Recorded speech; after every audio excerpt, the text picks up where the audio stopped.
दोस्तों आपकी स्क्रीन पर है लेटेस्ट आईफोन 13 प्रो मैक्स। क्या आपको पता है कि यूएसए में शिकागो की बात करें तो ये फ़ोन आपको 92,500 रुपीज़ में मिल जाएगा। सारे टैक्सेस सारी चीज़ें फाइनल जो आप पे करेंगे दैट विल बी 92,500 रुपीज़। और यही फ़ोन अगर आप हमारे देश में ख़रीदते हैं सेम स्पेसिफिकेशन वाला तो इसकी कीमत है 1,29,000 रुपीज़। ऐसा क्यों है, आज हम इसके बारे में भी बात करने वाले हैं। ये जो फिफ्थ टॉपिक है ना, make in India but how, times of India का ये आर्टिकल है। रघुराम राजन साहब ने एक दूसरे व्यक्ति के साथ मिलकर ये आर्टिकल लिखा और उसमें ये आईफोन वाली बात जो है वो हम करेंगे। इसको जानेंगे कि ये डिफरेंस क्यों है। ये सिर्फ आईफोन के साथ जुड़ा हुआ नहीं है, ये जो पूरी पीएलआई यानी कि प्रोडक्शन लिंक्ड इंसेंटिव स्कीम है उसके साथ जुड़ा हुआ एक बहुत ही इंपॉर्टेंट टॉपिक है। दोस्तों आज 12 सितंबर 2022 है, दिन है मंडे। मैं हूं Prashant Mawani. I hope you all are doing good. I am sure आपका जो वीकेंड है वो काफ़ी अच्छा गया होगा। आज हम इंडिया बांग्लादेश टाइज के बारे में फिर से डिस्कस करने वाले हैं। हमारे एक्स एम्बेसडर ने इस आर्टिकल को लिखा है। टोटल अगर हम बात करें तो पिछले हफ्ते हमने 2 बार इस पर्टिकुलर टॉपिक पर डिस्कशन की थी, इंडिया बांग्लादेश पर, राइट। जब पहली बार हमने डिस्कशन की थी तो कुछ बेसिक चीज़ें उस टाइम पर न्यूज़ पर थी और न्यूज़ में जो थी चीज़ें बेसिक चीज़ें और उसी के साथ कुछ और एड ऑन चीज़ों को हमने डिस्कस किया था। फिर हम सेकंड डिस्कशन में और ज़्यादा डीपर गए थे और थर्ड डिस्कशन में हम और ज़्यादा डीपर जाएंगे। तो आपने पहला और सेकंड डिस्कशन सुना है तो आपको थर्ड डिस्कशन जो है वो एड ऑन के तौर पर नज़र आएगा। आपको बहुत सारी चीज़ें यहाँ पर पढ़ने को समझने को मिलेगी। ICU, hot zones, India stumbles और रिलीफ एट लास्ट, ये सारी चीज़ें हम डिस्कस कर लेंगे, राइट। तो इसकी ब्रीफ नहीं दे रहा हूँ, let's quickly crack on. India Bangladesh ties, I am sure आपको इतना पता ही है एंड आई एम श्योर आप सीरीज़ को फॉलो कर रहे हैं तो आपको पता है कि बांग्लादेश के prime minister Sheikh Hasina madam जो हैं तो वो अभी भारत में 5 सितंबर से लेकर 6, 7 और 8 ये 4 दिनों की यात्रा में अभी हमारे देश में आए थे, राइट। और 2019 में मैडम जो हैं वो भारत की यात्रा पर आए थे। उसके बाद मार्च 2021 में ये वाला जो मैंने आपको बताया ना, दिस इज़ फॉर 2022, हाँ मैं क्लैरिफाई कर दूँ ताकि यहाँ पर कोई कन्फ्यूजन ना रहे। हम अभी कुछ दिनों पहले की बात है, 4 दिनों की यात्रा पर शेख हसीना मैडम यहाँ पर आए थे। और अब अगर आप पिछले कुछ सालों को देखें तो 2019 में मैडम जो हैं वो भारत की यात्रा पर आए थे। फिर मार्च 2021 में, मीन्स 2020 में पीएम मोदी जाने वाले थे लेकिन बिकॉज ऑफ कोविड नहीं जा पाए, तो 2021 में पीएम मोदी जो हैं वो बांग्लादेश गए। और दिसंबर 2021 में हमारे उस समय के प्रेसिडेंट जो थे कोविंद जी, तो वो गए थे बांग्लादेश की यात्रा पर। तो ये जो 3 इम्पोर्टेंट विजिट हुई शेख हसीना मैडम की 2019 में और हमारे प्राइम मिनिस्टर और प्रेसिडेंट की 2021 में, तो 3 बड़ी चीज़ें सेलिब्रेट की। एक तो फादर ऑफ द नेशन जो हैं बांग्लादेश के, बंगा बंधु जिनको कहा जाता है, शेख हसीना मैडम जो हैं उनके पिताजी हैं शेख मुजीबुर रहमान, तो उनकी बर्थ एनिवर्सरी थी। फिर बांग्लादेश के इंडिपेंडेंस की गोल्डन जुबली और इंडिया और बांग्लादेश के डिप्लोमेटिक रिलेशनशिप के 50 साल, तो ये तीनों चीज़ें जो हैं वो उस समय पर सेलिब्रेट की गई। अब दोस्तों भारत और ढाका, व्हेन आई से भारत आई मीन टू से दिल्ली और ढाका, दोनों के कैपिटल जो हैं इंडिया एंड बांग्लादेश जो हैं, ये दोनों फुल्ली कॉन्शियस हैं इस बात को लेकर कि रिलेशनशिप जो हैं इसमें एक वाइटल इक्वेशन जो है इसको क्रिएट करने की ज़रूरत है। इसके साथ साथ जो कोऑपरेशन है इसको कॉन्स्टेंटली मजबूत करते जाना, इसको कॉन्स्टेंटली डीपर करते जाने की भी ज़रूरत है। और जो चैलेंजेस दोनों देश फेस कर रहे हैं, ये सारे के सारे चैलेंजेस को काउंटर करना ये भी बहुत ही इम्पोर्टेंट है। इन चीज़ों के बारे में हमारे दोनों देशों की सेंट्रल गवर्नमेंट्स को पता है। Miss Hasina vividly recalled how India had helped her all the way when she faced the greatest personal tragedy of her life, the assassination of her father, Sheikh Mujibur Rahman, and a number of other members of her family. Sheikh Mujibur Rahman साहब जो हैं उनको assassinate किया गया था और वो एक बहुत ही डिफ़िकल्ट वक्त था मिस हसीना और उनके परिवार के लिए। लेकिन उस समय पर हमारे जो प्राइम मिनिस्टर थे इंदिरा गांधी जी, उन्होंने काफ़ी मदद की, शेल्टर, सिक्योरिटी और सपोर्ट प्रोवाइड किया। और ऐसा नहीं कि सिर्फ इंदिरा गांधी जी ने, उसके बाद की जो सरकारें आई उन्होंने भी मिस हसीना जो हैं उनको और उनके परिवार को सपोर्ट किया। और ये जो सपोर्ट था उसकी वजह से मिस हसीना जो हैं उनका वर्ल्ड व्यू चेंज हुआ और उनका जो परसेप्शन था इंडिया को लेकर वो भी हमेशा हमेशा के लिए चेंज हो गया। एक प्रकार का ग्रेटिट्यूड जो है वो इंडिया के प्रति उनका डेवलप हुआ। ऑफ कोर्स जो बंगू बंदा थे तो उनका बहुत ही प्यार था भारत के साथ, लेकिन उनकी बेटी जो है उनको फर्स्ट हैंड एक्सपीरियंस हुआ कि नहीं, भारत जो है वो हमारा एक बहुत ही अच्छा मित्र देश है। अब दोस्तों कुछ चैलेंजेस की बात करते हैं जो दोनों देशों के बीच में है। नंबर 1 जो है दैट इज़ रोहिंग्यास की बात करें, राइट, जो म्यांमार को छोड़कर, म्यांमार का जो रखाइन राज्य है तो उसको छोड़कर जब 1.1 मीन्स उससे भी ज़्यादा रोहिंग्यास थे, लेकिन ये जितने लोगों ने रखाइन को छोड़कर अलग अलग जगहों पर उन्होंने जाने की कोशिश की तो उसमें से 11 लाख जितने रोहिंग्यास जो हैं वो बांग्लादेश में जाकर बांग्लादेश का जो कॉक्स बाज़ार वाला एरिया है वहाँ पर वो सेटल हुए हैं। नाउ द थिंग इज़ कि बांग्लादेश के बारे में अगर आपको बेसिक चीज़ें पता है तो बांग्लादेश जो है वो एक अभी तो लेस डेवलप्ड देश की कैटेगरी में आता है, बहुत ही गरीब देश है। तरक्की काफ़ी अच्छी है, स्पीड काफ़ी अच्छी है, लेकिन अभी भी बांग्लादेश जो है वो कोई अमीर देश नहीं। दूसरी चीज़, बांग्लादेश जो है वो दुनिया का सबसे डेंसली पॉपुलेटेड देश है, तो यहाँ पर और ज़्यादा 11 लाख लोगों को हैंडल करना जो है, तो बांग्लादेश की जो इकोनॉमी है, उनकी जो सोशल हार्मनी है, तो उसके ऊपर ज़बरदस्त प्रेशर आ रहा है because of this 1.1 million refugees.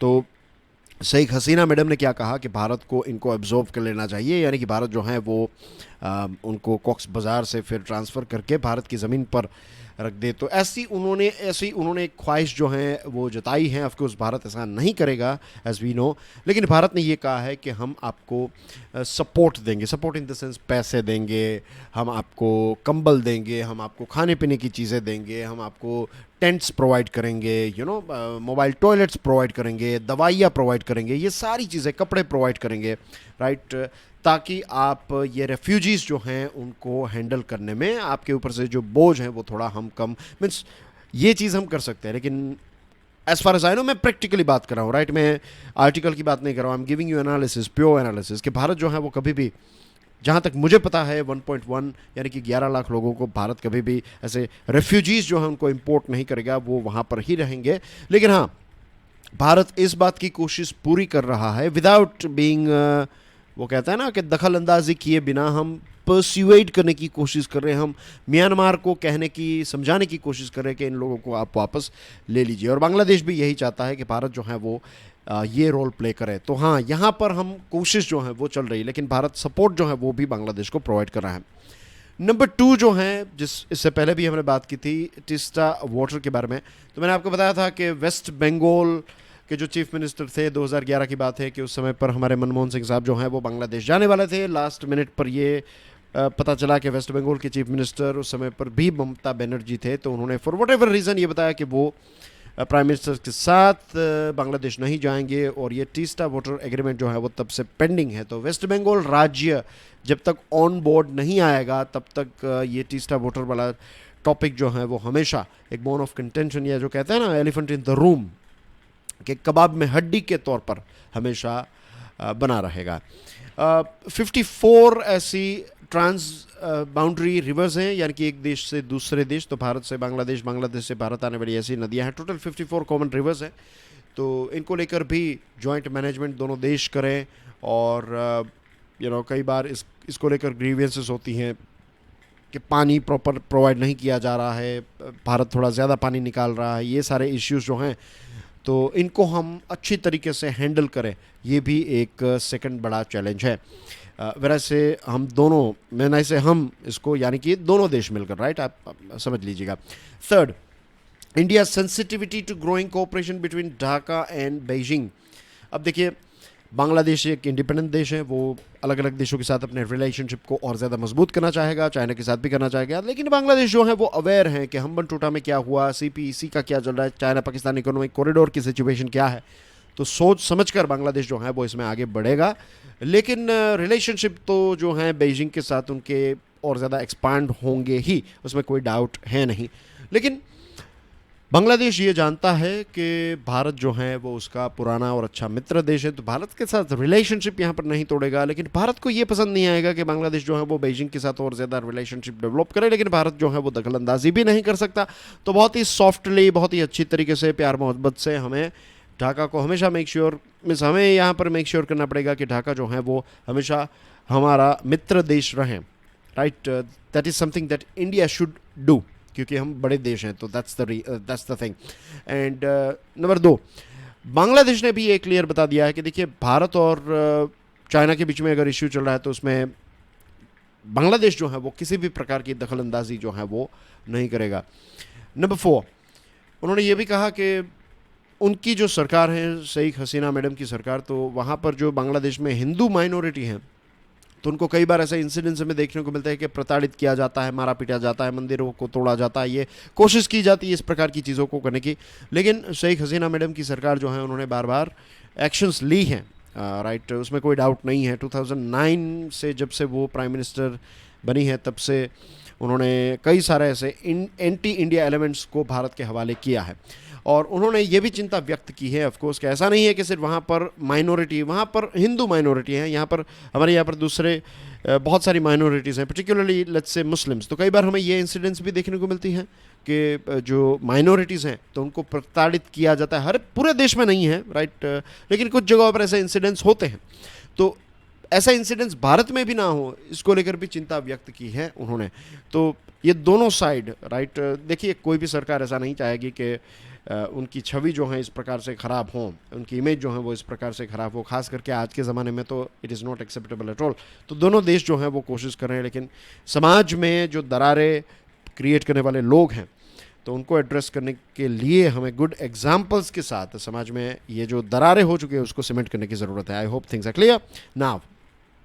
Indian officials identified several specific outcomes of Miss Hasina's discussion with Prime Minister Narendra Modi साहब के साथ मिस हसीना मैडम की जो डिस्कशन हुई तो उसमें से बहुत सारे स्पेसिफिक आउटकम्स जो है वो आइडेंटिफाई किया। नंबर 1 कि एक तो counter terrorism, border crimes, border management और सिक्योरिटी कोऑपरेशन में मिलकर दोनों देश काम करेंगे। नंबर 2, दोनों साइड ने डेवलपमेंट पार्टनरशिप को एक नए लेवल पर ले जाने की बातचीत की है। Number 3, build resilient supply chains between the two countries and across the region, कि दोनों देशों के बीच में रेजिलियंट सप्लाई चेन हो और पूरे रीजन में रेजिलियंट सप्लाई चेन डेवलप करने की बातचीत की है।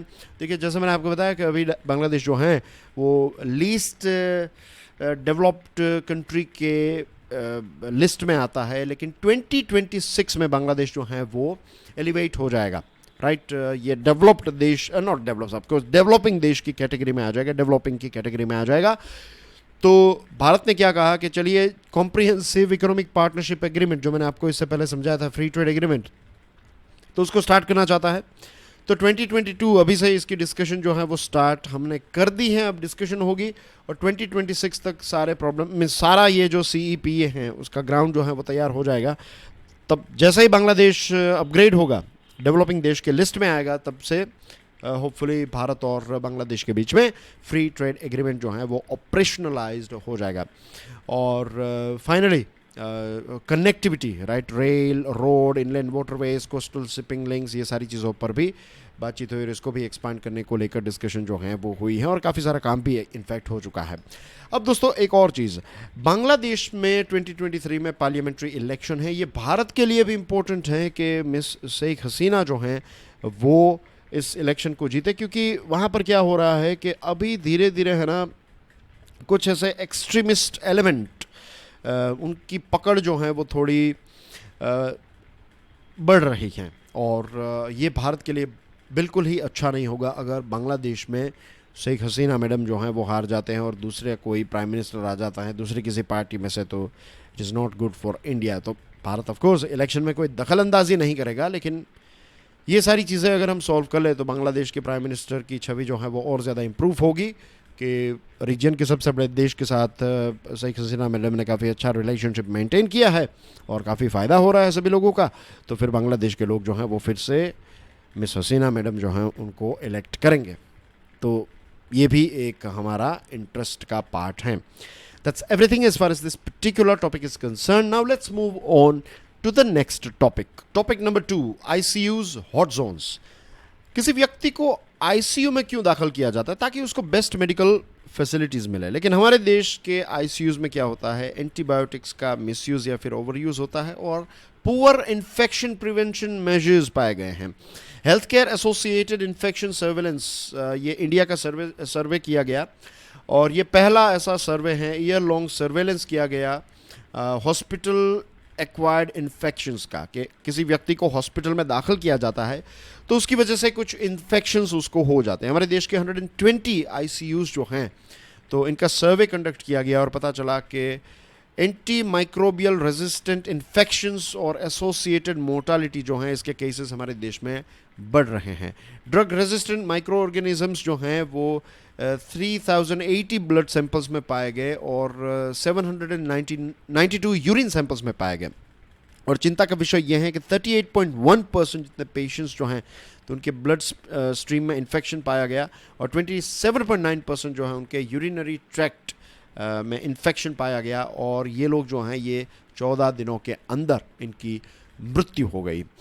देखिए वेस्टर्न वर्ल्ड में क्या है, वहाँ पर ग्राम पॉजिटिव पैथोजेंस पाए जाते हैं हॉस्पिटल्स में जिनको ट्रीट करना आसान है, लेकिन भारत में ग्राम नेगेटिव पैथोजेंस पाए जाते हैं जिनको ट्रीट करना जो है वो काफ़ी डिफ़िकल्ट है। For example, a survey by ICMR found that 87.5% samples of Acinetobacter baumannii, a gram-negative bacterium that causes infection in the blood, urinary tract and lungs, were resistant to high-end antibiotics like carbapenems.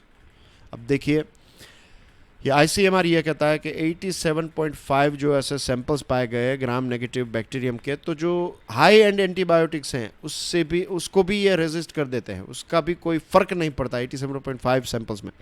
तो ये चिंता का विषय है। WHO ने last year जो top 10 global public health challenges हैं उसमें एंटी माइक्रोबियल रेजिस्टेंस को डिक्लेयर किया, तो इसको हमें लाइटली नहीं लेना है। ये अब धीरे धीरे फैलता जा रहा है, बड़ा होता जा रहा है, तो ये हमारे लिए तो हमारे देश में चिंता का विषय है क्योंकि यहाँ पर जो है ओवर द काउंटर हम दवाई ले लेते हैं। That is the biggest problem here.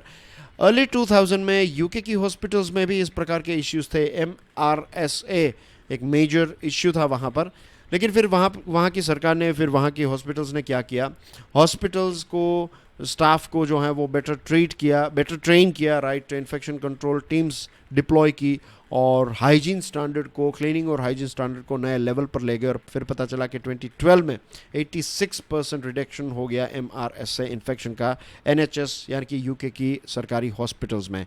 तो भारत के लिए लेसन ये है, number 1, there must be clear guidelines on preventing hospital acquired infections for all hospitals in the country backed by regular independent audits. Regular independent audits करते जाएंगे तो पता चलेगा कि किस जगह पर इन्फेक्शन के हॉटस्पॉट्स हैं और उनको कैसे हम एड्रेस करें। तो ऐसी गाइडलाइंस होनी चाहिए। Number 2, there needs to be responsible stewardship of antibiotic use.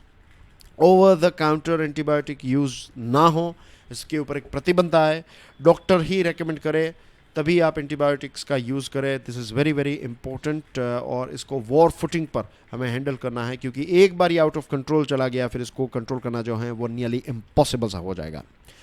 So that's everything in this particular topic. Now let's move on to the third one. Number 3, India stumbles. United Nations Human Development Index HDI 2021-2022 release हो चुका है और दोस्तों human development की बात करें हमारे देश में तो जिस प्रकार से हमारी तरक्की हुई है उस प्रकार से HDI में हम इम्प्रूव नहीं हुए हैं। और सिर्फ हमारे देश की बात नहीं है, दूसरे देशों की भी ग्लोबल ट्रेंड जो है वो यही है क्योंकि one of the reason is कोविड-19।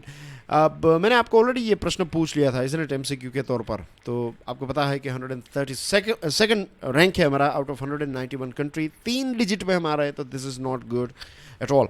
और जैसे मैंने आपको बताया कि कोविड की वजह से क्या हुआ कि लाइफ एक्सपेक्टेंसी जो है वो ड्रॉप हुई है, राइट, 69.7 की वजह से 69.7 की जगह पर 67.2 हुई है, of course because of Covid. तो इसकी वजह से एक ड्रॉप हमें देखने को मिला है। HDI जो है इसको 3 पैरामीटर्स पर मेजर किया जाता है। Long and healthy life. Long and healthy का मतलब है लंबा जीवन, क्वालिटी वाला जीवन, एक्सेस टू एजुकेशन और डिसेंट स्टैंडर्ड ऑफ लिविंग, ये 3 चीज़ें। 4 इंडिकेटर्स हैं इसमें। Life expectancy at birth, average schooling years, expected years of schooling and per capita gross national income. अब स्कूलिंग की बात करें तो एवरेज ईयर ऑफ स्कूलिंग जो भारत में है that is 6.7 years, right. Average होनी चाहिए 11.9, तो यहाँ पर हम थोड़े पीछे चल रहे हैं। Gross national income per capita level is 6,590।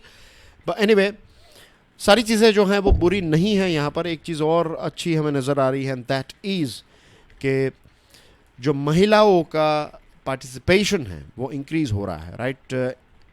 अब देखिए, HDI figures for India indicates the gender in equality in India is decreasing faster than the world average. दुनिया में जो स्पीड नहीं है उतनी अच्छी स्पीड से जेंडर इन इक्वालिटी जो है वो हमारे देश में कम हो रही है। बेटी बचाओ बेटी पढ़ाओ और दूसरे बहुत सारे अवेयरनेस अब बहुत आ चुकी हैं, राइट। एजुकेशन भी स्प्रेड होने लगा है। But this is just, I would say, it's ऐसा नहीं हम डेस्टिनेशन पर पहुंच गए, धीरे धीरे रिजल्ट्स मिल रहे हैं। But we need to be consistent, we need to be continuous in our efforts in terms of gender inequality। और इसी के साथ साथ लिविंग स्टैंडर्ड को इंक्रीज़ करने की ज़रूरत है, और क्वालिटी एजुकेशन, सारी चीज़ें मीन्स आप जानते हैं। अब मैं बार बार वो चीज़ें क्यों रिपीट करूँ, राइट। आप खुद बताइए मुझे। चलिए, ये आपके लिए क्वेश्चन है, बताइए कौन कौन सी चीज़ें हम इम्प्रूव करेंगे तो ऑटोमेटिकली हमारा HDI जो है वो इम्प्रूव हो जाएगा। आप you can be as creative as you want, right. कुछ पॉइंट्स ही देने हैं आपको, don't write paragraphs, I want points. सोचिए, it's a writing test for you, right, and stick your answer in the comment section. Relief at last, ये 4th article है, it's about UAPA। Siddique Kappan Uttar Pradesh के हैं, जर्नलिस्ट हैं, तो इनको जेल में रखा गया एक लंबे समय से, राइट, लगभग 2 साल हो गए। और अक्टूबर 2020 में उनको अरेस्ट किया गया था।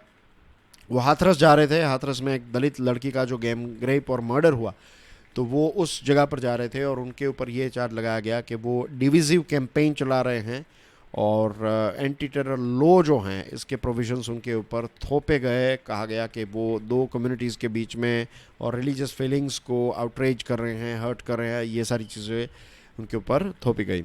सुप्रीम कोर्ट ने जो UAPA के अंदर जो बेल डिनाइंग फीचर है इसको बाईपास करते हुए, ये जो व्यक्ति हैं जो सिद्दीकी कपान जो हैं, तो उनको बेल दी है सुप्रीम कोर्ट ने।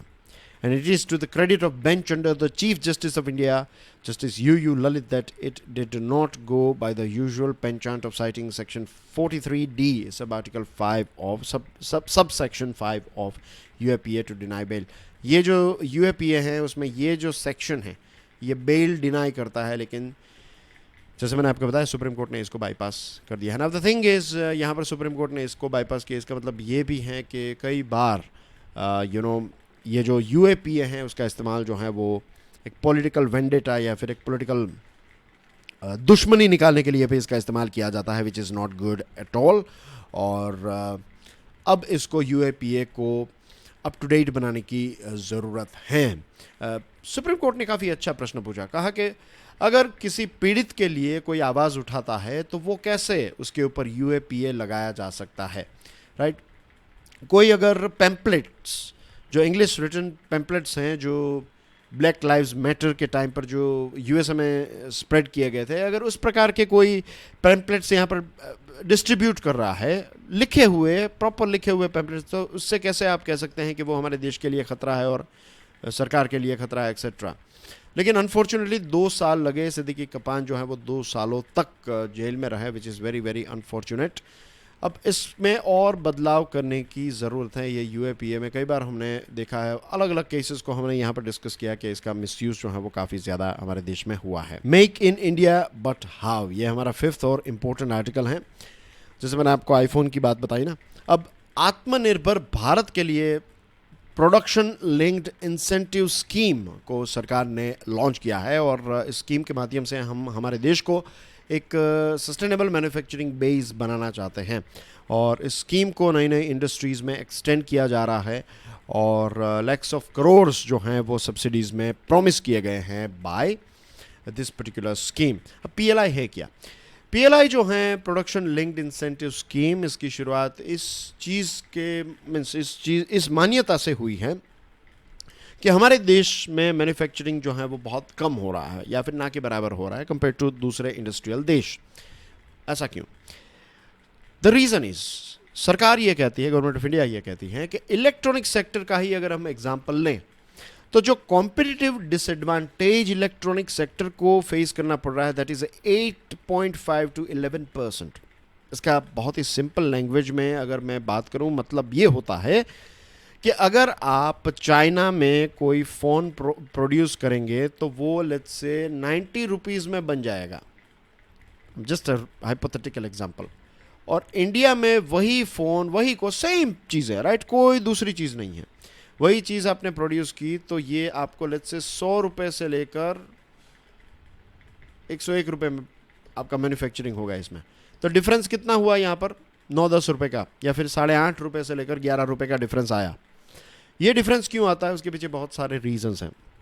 जैसे कि हमारे देश में इंफ्रास्ट्रक्चर जो है वो इतना अच्छा नहीं है कंपेयर टू चाइना और दूसरे मैन्युफैक्चरिंग कंट्रीज। आप कहेंगे इंफ्रास्ट्रक्चर में क्या आएगा? एक सिंपल एग्जांपल दे देता हूँ, रोड, राइट। तो अब हमारे देश में रोड में इतने खड्डे हैं कि ट्रक जो होता है वो एक जगह से दूसरी जगह पर जाता है तो उसको ज़्यादा वक्त लगता है, कम स्पीड से पहुंचता है और ज़्यादा फ्यूल लगता है, तो कॉस्ट ऑफ ट्रांसपोर्टेशन क्या होगा? ज़्यादा होगा। तो इसकी वजह से आपका ट्रांसपोर्टेशन का कॉस्ट, तो सारे पार्ट्स जो हैं उसमें 1 पैसा 2 पैसा 50 पैसा इंक्रीज़ होगा तो सारी चीज़ें जो हैं वो एक्सपेंसिव हो जाएगी, तो मैन्युफैक्चरिंग कॉस्ट जो है वो भी एक्सपेंसिव हो जाएगा। आई होप ये पर्टिकुलर चीज़ आपको समझ में आ गई है कि इंफ्रास्ट्रक्चर अच्छा ना होने की वजह से क्या होता है। Number 2, cost of finance. Loan लेने के लिए जाते हैं, इट्स एक्सपेंसिव। फिर क्वालिटी पावर, हर जगह पर 24/7 365 डेज इलेक्ट्रिसिटी अवेलेबल नहीं है। डिज़ाइन कैपेबिलिटीज़, भारत में आप कॉपी शायद हम कर ले लेकिन वो भी परफेक्शन वाली नहीं, राइट। जो फर्स्ट कॉपी सेकंड कॉपी जो भी चीज़ें मिलती हैं, राइट, वो भी उसमें भी अगर आप देखेंगे तो आपको पता चल ही जाएगा, अगर आप थोड़े बहुत होशियार हैं तो आपको पता चल जाएगा कि वो क्वालिटी जो है वो match, of course means original is original, isn't it. दूसरी चीज़ कि एक तो डिज़ाइन कैपेबिलिटीज़ हमारी नहीं है तो हमें दूसरे देशों पर रिलाय रहना पड़ता है डिज़ाइन कैपेबिलिटीज़ में, for example semiconductor chip etcetera. और रिसर्च एंड डेवलपमेंट को अभी हमने इतना जोर, अभी धीरे धीरे इसमें इंप्रूवमेंट आ रही है लेकिन जो बेस है वो आज भी उतना ज़्यादा नहीं है। रिसर्चर्स जो हैं उनको इतना भी आज भी वो मीन्स स्टाइफन और वो सारी चीज़ें क्या मिलती है, 20,000 25,000 1 लाख, दैट्स इट। दूसरे देशों में जाइए वो रिसर्चर्स को मीन्स सारी फैसिलिटीज़ प्रोवाइड करते हैं, क्योंकि रिसर्चर्स जो हैं वो फिर उसके दिमाग में दूसरा कोई ख्याल ना है, उसके ब्रेड बटर ये सारी चीज़ें और थोड़ी बहुत लग्जरी का ख्याल रखा जाए तो फिर वो उसका फोकस वही रहेगा, ही और she will produce something good for the country. तो R&D पर और ज़्यादा फोकस करने की ज़रूरत है। और हमारे इंडियन वर्कर्स जो हैं, बार बार मैं ये चीज़ बताते आया हूँ कि स्किल्स जो हैं वो आज भी अप टू द मार्क नहीं है। तो ये सारी वीकनेसेस की वजह से ये डिफरेंस आ रहा है और ये सारी वीकनेसेस को एड्रेस करने के लिए अगर आप जाएंगे तो वक्त लगेगा। तो सरकार ने एक शॉर्टकट के बारे में सोचा है, दैट इज़ PLI। अब सेलफोन इंडस्ट्री का अगर हम एग्जांपल लें तो अब आपको PLI इम्प्रूव कर मीन्स PLI को फोकस करना है, इसको जोर देना है। आप चाहते हैं कि हमारे देश में मैन्युफैक्चरिंग हो तो कस्टम्स ड्यूटी जो है वो सरकार ने बढ़ा दी 2018 से। मोबाइल फ़ोन इंपोर्ट्स जो हैं तो उसको 20% इंक्रीज़ कर दिया। तो इसकी इमीडिएट इम्पैक्ट क्या हुई कि डोमेस्टिक प्राइसेस जो हैं मोबाइल की इंक्रीज़ हो गई, राइट। तो प्रोड्यूसर्स जो हैं वो इंडियन कस्टमर्स को ज़्यादा पैसे चार्ज करने लगे हैं। दिस इज़ द रीज़न कि आईफोन के बारे में मैंने जो स्टार्टिंग में आपको बताया ना, ये डिफरेंस है, that is one of the reason. PLI के आने की वजह से ये और ज़्यादा एक्सपेंसिव हो गया।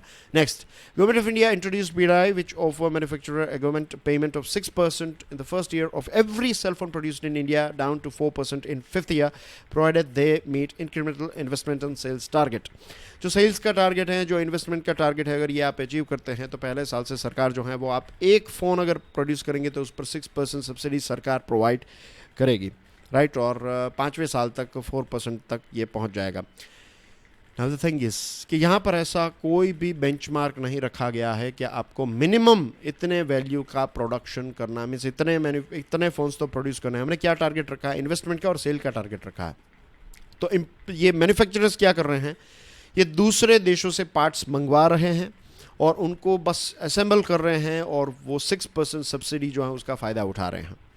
Even if he goes up to typical 17 to 25% value added of cell phone manufacturers in India, he gets a handsome subsidy of 24 to 35%। और ऊपर से स्टेट GST वेवर मिलता है, power land capital expenditure subsidy, ये सारी चीज़ें मिलती हैं। तो वो कहता है ना, मोजाई हैं जो मैन्युफैक्चरर यहाँ पर जो मैन्युफैक्चर कर रहे हैं उनको। तो ये इतना सारा फ़ायदा है, लेकिन end of the day customer जो है वो तो ज़्यादा पैसे पे कर रहा है because of this high tariffs and things, क्योंकि रॉ मटेरियल जो हम मंगवाते हैं, raw material in the sense जो अलग अलग पार्ट्स ये मैन्युफैक्चरर्स मंगाते हैं वो भी एक्सपेंसिव हैं। Indian tax payers page for subsidy, ये जो सब्सिडी जो दी जाती है वो किसके पॉकेट से हैं? हमारे पॉकेट से हैं, राइट? हमारे टैक्स पेयर मनी से ये दिया जाता है। और सिर्फ हमारे देश की कंपनीज को नहीं, फॉक्सकॉन और विस्ट्रॉन जैसे इंटरनेशनल मैन्युफैक्चरिंग कंपनीज को भी ये सब्सिडीज़ का लाभ जो है वो मिलता है। 2019 का जो लास्ट थर्ड है अगर आप वो देखेंगे तो उसमें एक्सपोर्ट्स हमने किए 1.6 बिलियन के, हम ये इलेक्ट्रॉनिक प्रोडक्ट्स की बात कर रहे हैं, और इंपोर्ट्स हुए 4.4 के, डेफिसिट था 2.8 बिलियन का। थर्ड लास्ट ऑफ 2021 में आप देखिए एक्सपोर्ट्स जो हैं वो इंक्रीज़ हुए हैं, इसी के साथ साथ इंपोर्ट्स भी जो हैं वो इंक्रीज़ हुए हैं। डेफिसिट जो है वो 2.4 थोड़ा कम हुआ है, लेकिन आप देखिए इंपोर्ट्स भी तो exports have gone up substantially but they were already trending up before PLI. Exports ऊपर गए लेकिन वो ऑलरेडी ऊपर ही धीरे धीरे जा रहे थे बिफोर पीएलआई।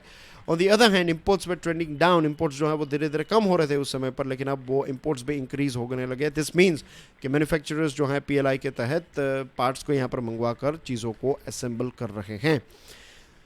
तो दिस आर द थिंग्स। और दूसरा जो लास्ट पॉइंट है वो ये है कि क्या गारंटी है कि पीएलआई जब 4 साल 5 साल के बाद बंद हो जाएगी तो उसके बाद ये कंपनीज जो हैं वो यहाँ पर प्रोडक्शन छोड़कर वियतनाम जैसे देशों में क्यों नहीं चले जाएंगे? राइट, तो ये भी है कि अभी 4-5 साल के लिए यहाँ पर आ जाएंगे, जॉब्स जनरेट होगी, फिर ये कंपनी बंद होगी तो आप सोचिए कितने सारे लोगों की जॉब जाएगी। तो उस टाइम पर सरकार की सिचुएशन क्या होगी? सरकार को इतने सारे लोगों की जॉब जाएगी तो उस टाइम पर जो भी सरकार होगी उनके ऊपर बहुत सारा प्रेशर आएगा, तो सरकार इतना सारा प्रेशर हैंडल नहीं कर पाएगी, तो सरकार और ज़्यादा सब्सिडी देगी और ज़्यादा पैसा देगी।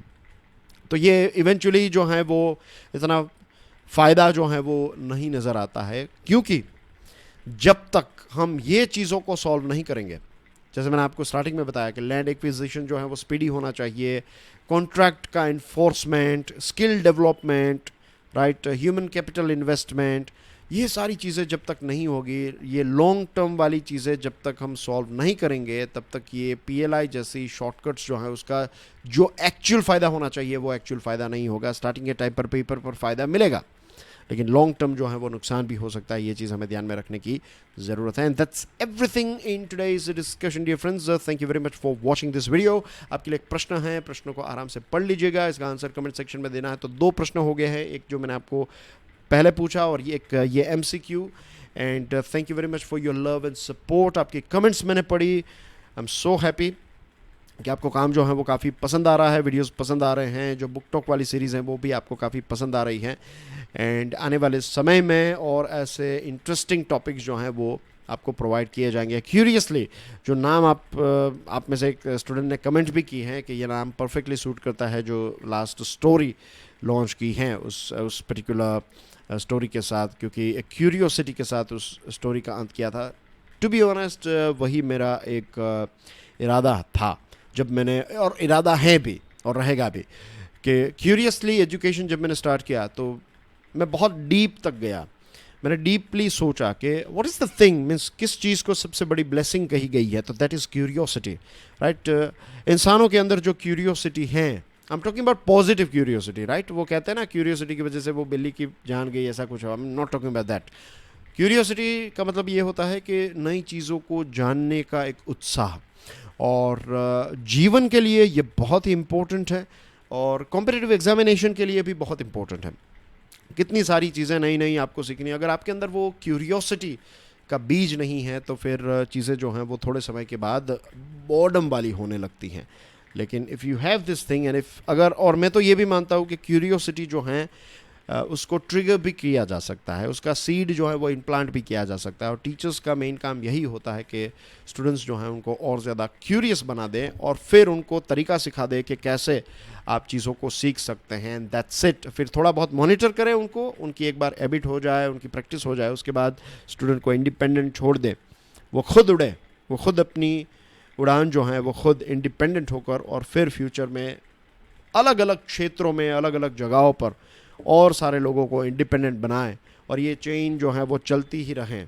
किसने ये स्टार्ट किया, किसी का नाम ना हो, राइट, किसी का नाम ना हो। इसमें कोई नाम का ऐसा नहीं है कि प्रशांत मावानी ने ये स्टार्ट किया, ऐसा बिल्कुल नहीं है। मेरे टीचर्स ने मुझे ये सिखाया, उनके टीचर्स ने उनको सिखाया होगा, मैं आपको सिखा रहा हूँ, आप किसी और को सिखाएंगे, तो इसमें क्रेडिट जो है वो किसी एक व्यक्ति की नहीं है, right? We are just doing our karma, that's it.